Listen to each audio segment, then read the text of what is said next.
Hello and welcome to Your Employment Matters. I'm Beverly Williams and I'm here to help you navigate your career. This is for anyone who's searching for their dream job or promotion, or perhaps you're just looking to hang on to the job you have. Today's work environments are multi-generational, multi-religious, multinational, multiracial, and multi-gender identity. Add market disruptors like Amazon and Lyft, along with the addition of AI, and it's easy to see why finding and keeping a job is such a challenge. Employment success and even employment survival depend on your ability to adapt. That's why my goal for this 30-minute podcast is to first advocate embracing change and differences, and second, to encourage you to proactively assume responsibility for your career. Get your work week off to a good start by listening to Your Employment Matters every Monday. Find out how to own your career and get the best practices for making your employment matter.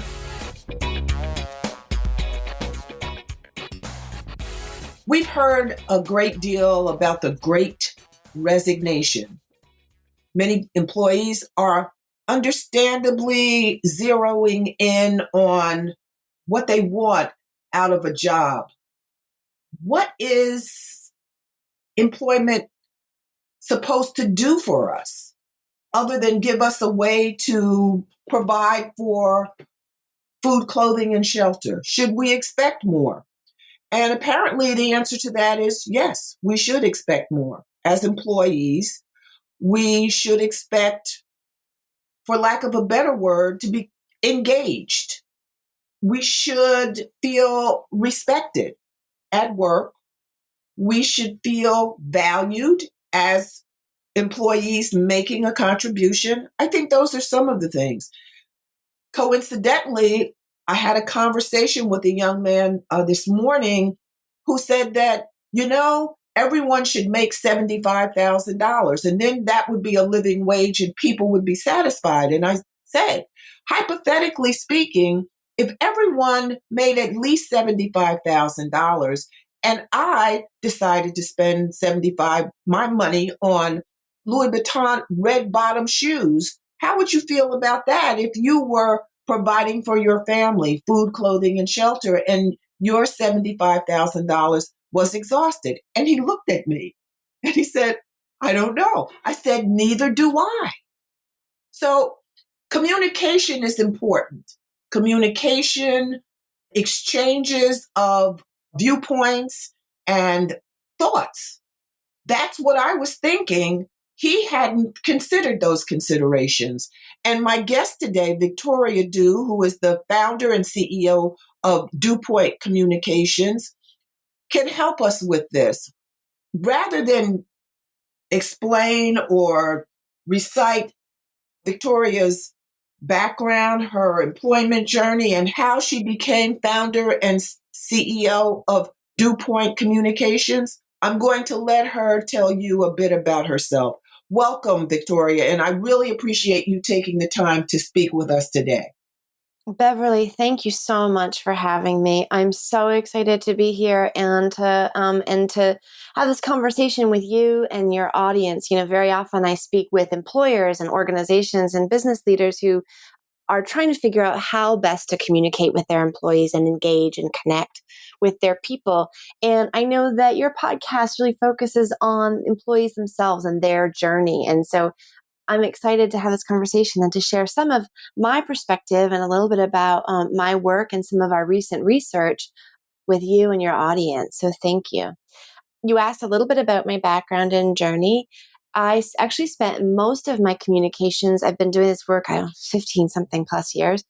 I spent actually most of my communications career overseas in New Zealand, which is a wonderful place to build a communications career and a very different, obviously, context of work.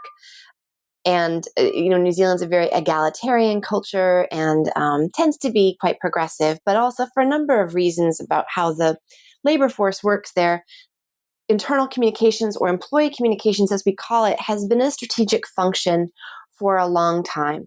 And that is the context that I built my career in. When I came back to this country, maybe 6 or 7 years ago, I was really surprised, I guess, at how employees were treated and how what I call them sort of treated as semi-disposable. I know we often focus on the idea of the security of a paycheck, but I'm not sure I understand what security is when you can have the ability to take your kid, to the doctor taken away from you by someone else. So I've never quite. I agree with you. Healthcare should not be tethered to employment.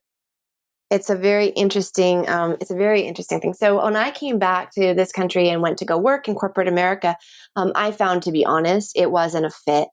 That I actually couldn't be a very good employee anymore because I had a lot of trouble kind of fitting into that mold, which is why I built my own company. It's ironic to me that so much of my focus is on helping companies to create great employee experiences when I myself am not that great an employee.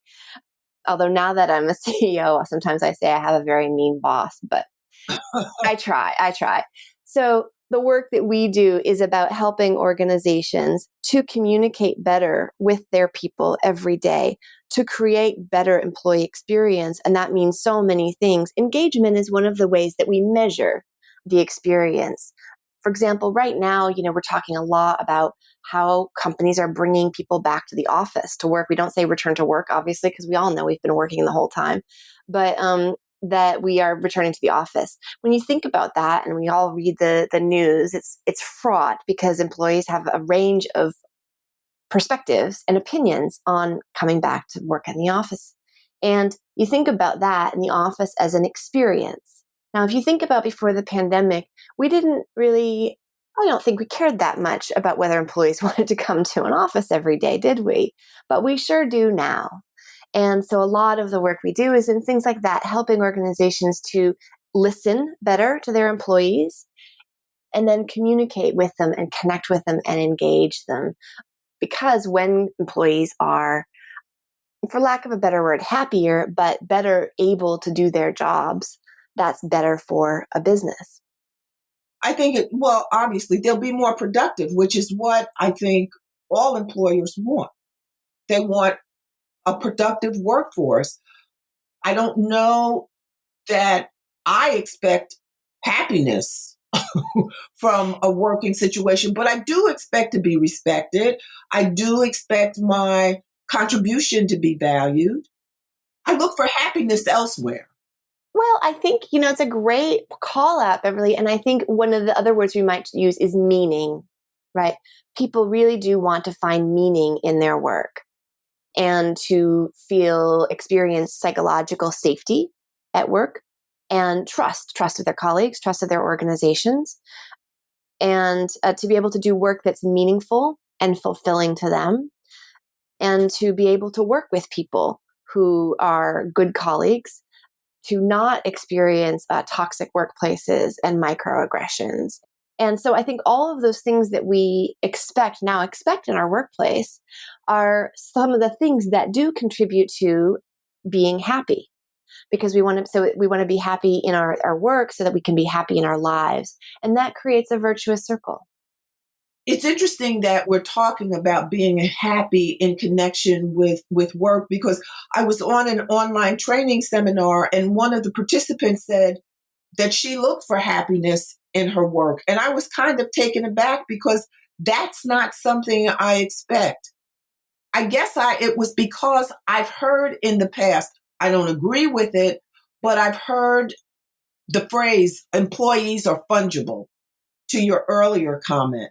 They're interchangeable, that, one leaves, another one will come along. And unless you have some special skill set that makes you highly marketable and that I can't, as an employer, obtain elsewhere, you can walk out the door. Now, obviously, it seems that the pandemic has changed that. I guess my concern is I don't want employees to think that employers are concerned that every employee that's resigning, that they are upset about that. There's some that they're upset about and some that they're not. Some, they're probably happy that they're leaving. And I don't know that that's being conveyed.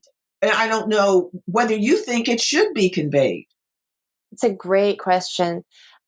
I think there's a couple things. Obviously, yes, you're absolutely right. Sometimes there is regrettable attrition. And sometimes there are, to your point, employees where you think, well, that's okay, right?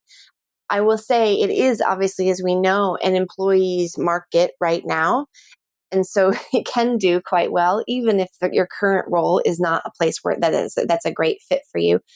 This is a time in the market when there may be a place that is better. The other thing I think that's interesting and is somewhat surprising is that, traditionally some of the talent that we would have thought was less marketable or less of a premium or need or less I don't know how, the word I'm trying not to say because I don't like it, and so I'm trying to talk around it, which is why I'm kind of fumbling with my words here, Beverly, is blue collar, because I don't like that, right? Sometimes people call it unskilled or lower skilled, and I find all of that to be very pejorative and not terribly useful or helpful. But you know what? I heard the term pink collar. I had never, when I started writing my books, I saw that for the first time and I said, I'd never heard that before. So if you think in terms of colors, white collar, blue collar, pink collar, does that make a difference? It does. I guess where I kind of struggle there is that blue collar is and pink collar meaning, jobs that are traditionally more female dominated. It reduces, right? It sort of oversimplifies jobs to, I don't to colors and classes in a way that I'm not comfortable with. I absolutely get it. But that's only if you don't value contributions of people who have those roles, like a plumber. I mean, my plumber is very dear to me. Oh, He showed up at my house. I was having people over for a New Year's Day brunch, and he came when I called on New Year's Day. Now, it depends on perspective, I think, and it depends on the person. I value blue collar positions because, the people in my family were not very handy. yeah. Maybe that's it. I don't know, but I understand your concern. Trades like plumbers, right, and electricians, which is, I think personally there's a overemphasis on 4-year degrees in this country when there are so many trades where, I guarantee you that plumber is doing, he's doing just fine for himself, right? Absolutely. But you think about many of the roles in this country that are having trouble filling right now are, in hotels and house cleaners and line cooks and servers, and many of those things that really do keep the economy running. They enable, right, people to spend money and are critical service roles in our society. The other trend we're seeing, which is really interesting, is companies that are waiving requirements for 4-year degrees that would, in order to get good, smart people who may not have a 4-year degree, because we know that there's just obviously a bias, right, in terms of that, and people who can access 4-year degrees are really investing in training people without 4-year degrees. And that has been a significant shift in the last, since the pandemic. And that opportunity for people, and this is, I think, why I love it, is people who are smart and self-starters and interested and curious and want to learn new things. Those are the kinds of people who make great employees. And the shift of employers to recognize that and really go out and proactively recruit those people, I think, is a fascinating trend. I read an article about that very thing just a few days ago. And I shared it with two of my undergraduate friends, my college roommate and another friend. And they were interested. One does focus groups and another one does organizational development. And they were really interested in the shift. They were not aware of it and wanted to learn more about it. So as long as people keep their minds open to the possibilities are endless. You just have to be receptive to doing something a little different. You think about it, right? And you always heard these saying that the jobs that our children will have don't exist yet. Yes. And I think that's true. It's funny. I'm in Los Angeles. I split my time between Boston and Los Angeles. And here in Los Angeles, a robot named Coco delivers my food, not a person, but there's a little like robot car, kind of, it's like a little box, like a little cooler box or heated box, 4 wheels, that brings the food from restaurants to my house. And I read this article in the Los Angeles Times because I was kind of curious about how that it's piloted. Coco the robot is piloted by a UCLA student or someone or younger person who has a very strong gaming background, right? Loves to game. And they're Yes. sitting somewhere in their dorm room watching Coco on the street and steering Coco the robot with my sushi in it through the streets to get to me. So you think about that, right? That shift of like, here's a younger emerging professional who may be a student, may just be someone who games, but is able to earn a living from their home, doing something using these skills like piloting a little robot car. And that's not a job that existed even 2 years ago. Their public broadcasting system had programming that caught my attention. A robot was flipping burgers. Mm. And when I saw that, I was taken aback. And there was a person standing next to the robot. And I said, oh my goodness, this is, I don't know whether people are seeing this. I don't know whether people are seeing this. Yeah, no, I know it's true. It was your point there is so interesting because it comes back to people. We are at this point, right, where we say on one hand, robots are taking all of our jobs, and they're not actually, right? As in case in point, Coco the robot is piloted by a real life human. The same time, what that means is there will be jobs that robots and AI and machines will take, but those are jobs that don't require a lot, that are more rote or can be easily automated, let's say. That means that, and this is why I love this work, that means that the jobs that we need people to do, we need them to have skills like critical thinking, being able to analyze information, synthesize information, make good judgment calls, intuition, good people skills, being able to work well with others, being able to think both strategically and creatively, and do a whole range of things of taking and working alongside robots, machines, etc., to help technology, to enable technology to do the things that does. And so those skills, which require a different way of thinking, those are where we're seeing growth and where there's so much emerging opportunity for people.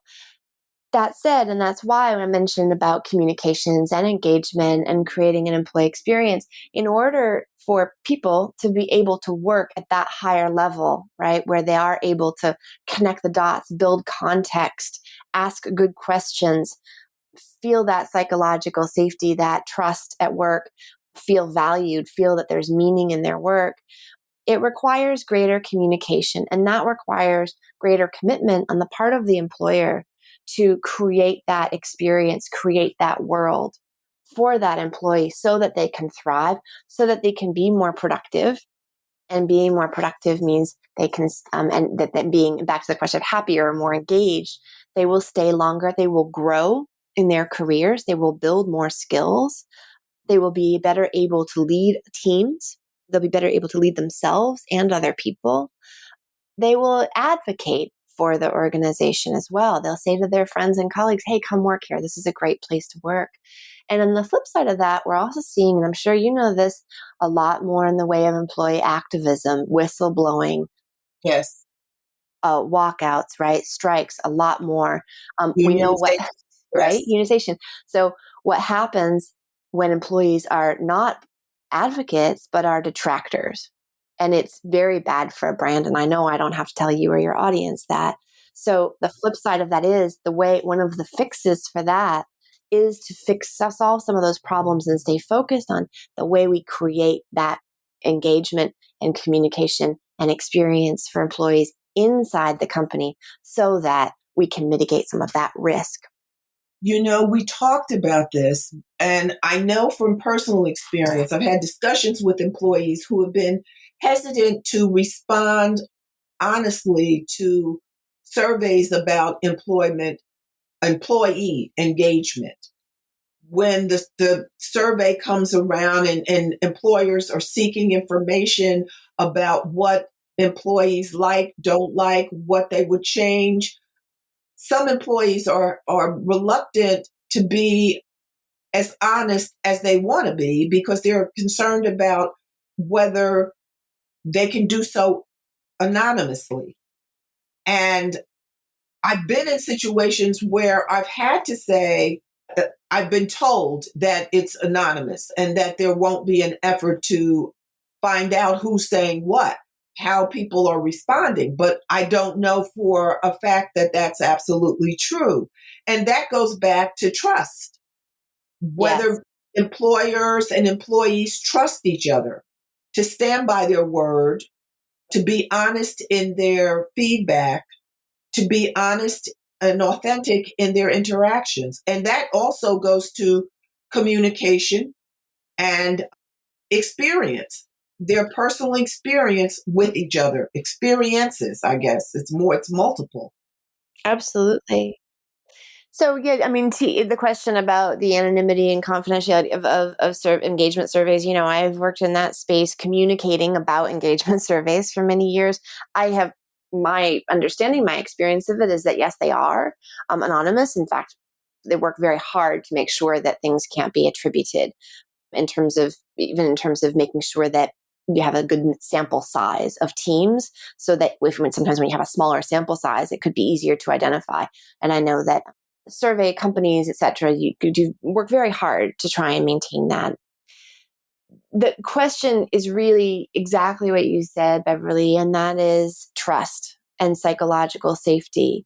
The fact that you have this conversation so often with people who say, I don't trust that I won't, right? And that fear of retribution and that fear of being, that there being consequences, and that someone taking those survey results and using them against them. That is, I think, absolutely about trust and psychological safety. It's a toxic workplace. And it is absolutely something that I would say in 2022, employees really don't have to put up with. We can debate about happiness or not happiness, but that aspect of feeling psychologically safe is critical. And, one of the things I think this is where the Me Too movement has such an impact in the way we work and that expectation, right? Where there are some behaviors that we know we do not have to tolerate in the workplace anymore. I'll be honest, before my communications career, my first career was in Hollywood here in Los Angeles in film and television. As a young woman in my 20s, I didn't know that. I certainly didn't. That wasn't an expectation that I had. And it's a very different context and a very different time. We know now, and I can't believe it's taken so long for people to have this expectation, but we know now that your personal, your physical, and your emotional, and your psychic, and your psychological safety and integrity, that is yours, that you have every right to have that protected in the workplace. Absolutely. Well, we're running out of time, so I want to give you an opportunity to share what you're doing, how people can get in touch with you, because I'm sure some employers are listening. I know some of my friends are employers and they listen to the podcast. There may be an opportunity for you to improve their workforce, how their workforce feels about where they work. That's always important. I personally don't minimize that. I think it's important for people to get up in the morning and not have a pit in their stomach about where they're going to work. Absolutely. Yes, I'm always, obviously, as you can tell, I'm passionate about this work, always happy to have a conversation, really encourage people to reach out to me on LinkedIn and ask questions. Always happy to be a resource and a sounding board. The work that we do is we work with companies of all sizes, from high growth startups to Fortune 50s, public and private companies, nonprofits, whole range of industries and sectors, and looking at in sizes and stages, looking at how they can communicate better with their people and create a better employee experience, and working very closely. We focus on the communications aspect of it, but more and more we're seeing how this merges and integrates with HR functions. So very often the people that bring us in are heads of HR, heads of communications, CEOs, chief operating officers, who want to look at how you solve a problem. As you talked about, the Great Resignation certainly as top of mind for people, but also looking at how we can take the organization, the company to the next level and really help our people to do better, be better, right? And be more committed and higher performing. And that's a lot of the work that we do. If it's of interest to people, we've also recently published an insights report called The New Rules of Employee Experience and Communications in 2022. And people are very welcome to download that from our website. In researching it, we talked to, a lot of business leaders from a wide range of industry sectors, sizes, stages, about what was top of mind for them, emerging trends, best practices, innovative approaches, and what was keeping them up at night.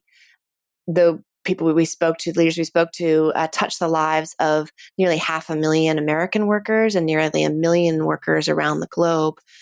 So some very interesting perspectives in there. Really encourage people to download it, and always feel free to reach out, have a conversation with us.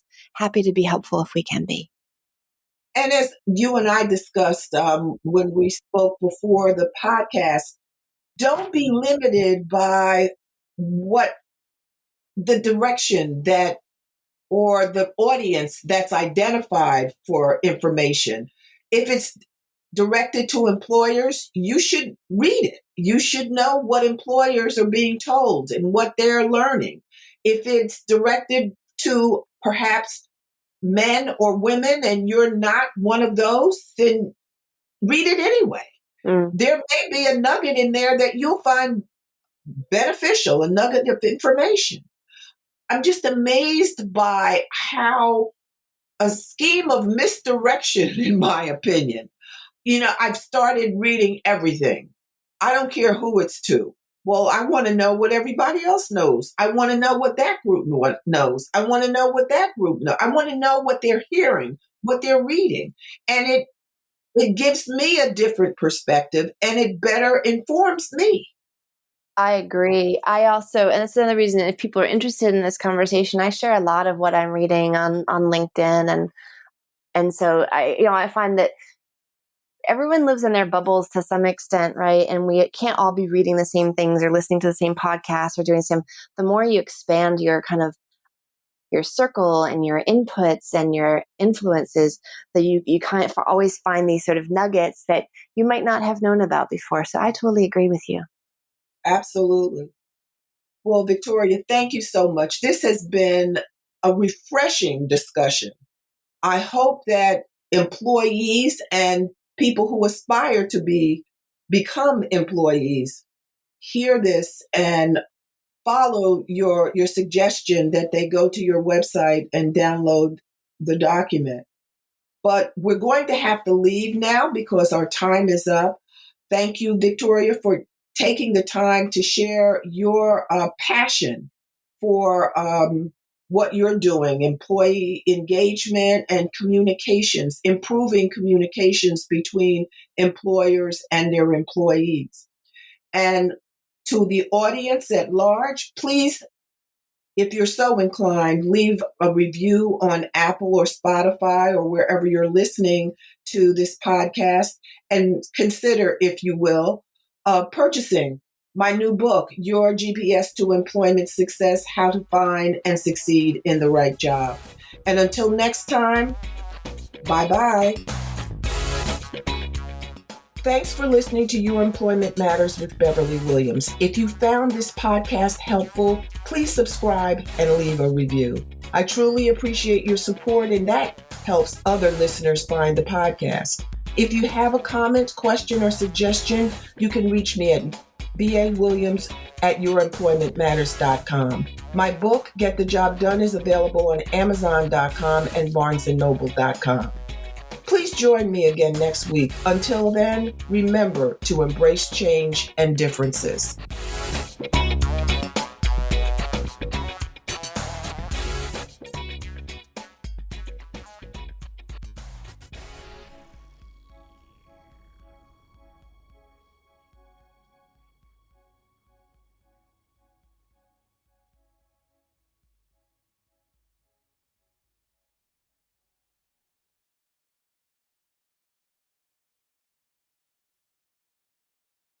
This podcast is part of the Sound Advice FM network.